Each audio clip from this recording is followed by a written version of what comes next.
The date was December 24th, 1945.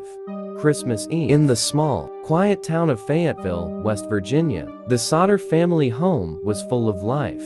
It was a large, two-story wooden house, standing tall against the bitter winter cold. Inside, George and Jennie Sodder were celebrating with 9 of their 10 children. The war was over, the soldiers were coming home, and the atmosphere was filled with hope and laughter. Marion, the eldest daughter, had bought toys for her younger siblings from the dime store. The little ones Maurice, Martha, Louis, Jennie, and Betty were thrilled. They begged their mother to let them stay up late. Jennie agreed, telling them they could stay up until the cows were fed, as long as they did their chores before bed. By 10 p.m., the older children and parents had gone to sleep. The house grew quiet. The snow continued to fall outside, wrapping the world in silence. It was the perfect picture of an American Christmas, but no one knew that this was the last time the Sodder family would ever be whole. The darkness was already gathering around them, the ominous signs. Strange things had been happening in the weeks leading up to this night. A few months earlier, a stranger had come to the house looking for work. He walked to the back of the house, pointed to the fuse box, and told George, "This is going to cause a fire someday." George was confused. He had just had the wiring checked by the power company, and it was in perfect condition. Then, another man tried to sell the family life insurance. When George declined, the man became angry. He shouted, "Your goddamn house is going up in smoke, and your children are going to be destroyed." George thought it was just anger, but the words would haunt him forever. And then, on Christmas Eve, the phone rang. It was 12:30 a.m. Jennie woke up and rushed downstairs to answer it. On the other end was a woman's voice she didn't recognize, followed by the sound of clinking glasses and laughter like a party was going on. The woman asked for a name. Jennie didn't know. "You have the wrong number," Jennie said. The woman gave a weird, sharp laugh and hung up. Jennie felt a shiver down her spine. She noticed the lights were still on and the curtains were open. She closed them, turned off the lights, and went back to bed. She could hear the wind whistling on the roof, or at least, she thought it was the wind. At 1 a.m., half an hour after the strange call, Jennie was woken again, this time by a sound. A loud bang on the roof, followed by a rolling noise, like a heavy ball rolling down the shingles. She stayed quiet for a moment. Then, she smelled it. Smoke. She shook George awake. "The house is on fire." They rushed into the hallway. The staircase was already filling with thick, black smoke.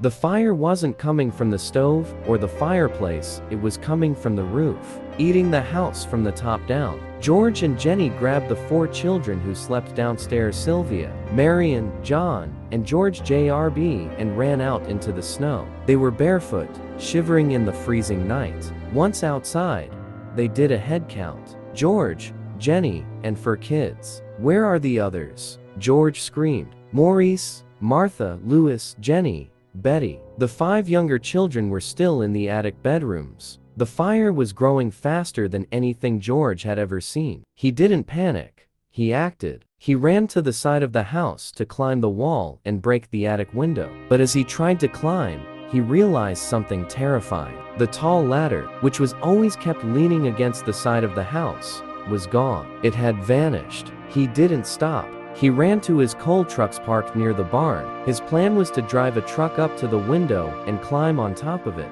He jumped into the first truck. He turned the key. Nothing. The engine was dead. He ran to the second truck. He turned the key. Silence. Both trucks, which had worked perfectly the day before, refused to start. Desperate, George tried to scoop water from the rain barrel, but it was frozen solid. He ran back to the house and tried to smash the windows with his bare hands. Slicing his arm open, he screamed the names of his children into the roaring flames. "Maurice, Betty, wake up." But there was no answer, only the roar of the fire. The family stood in the snow, watching helplessly as the roof collapsed with a thunderous crash into the basement. It took until 8 a.m. for the fire department to arrive. It was just a smoking pit of hot ash and brick.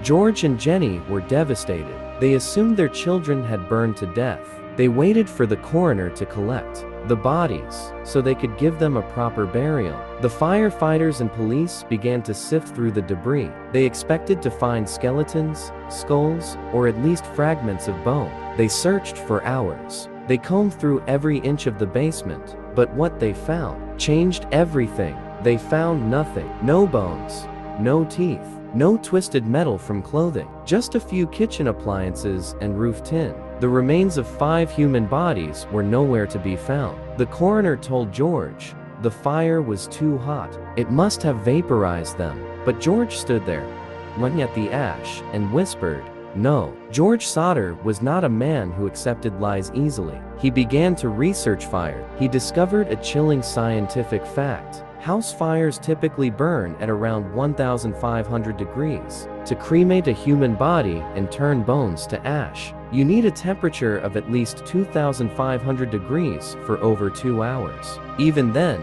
fragments of bone always remain. The Sodder house burned down in just 45 minutes. George did an experiment. He set fire to animal bones to see if they would disappear. They didn't. They remained charred. If the fire wasn't hot enough to melt the kitchen toaster, which was found intact, how could it vaporize 5 children? The pieces of the puzzle began to form a dark picture. The missing ladder, it was found days later, thrown into a ditch far from the house. The trucks that wouldn't start, a mechanic checked them and found the wires had been deliberately cut. The telephone, the lines hadn't been burned. They had been cut with pliers at the top of the pole. This wasn't an accident. This was a trap. George and Jennie became convinced their children didn't die in the fire. They were stolen. They believed the fire was a distraction, a cover-up to kidnap the children while the parents were asleep. They began a nationwide search. They printed flyers with the children's faces. They put up a massive billboard on Route 16 that became a landmark in West Virginia. It read,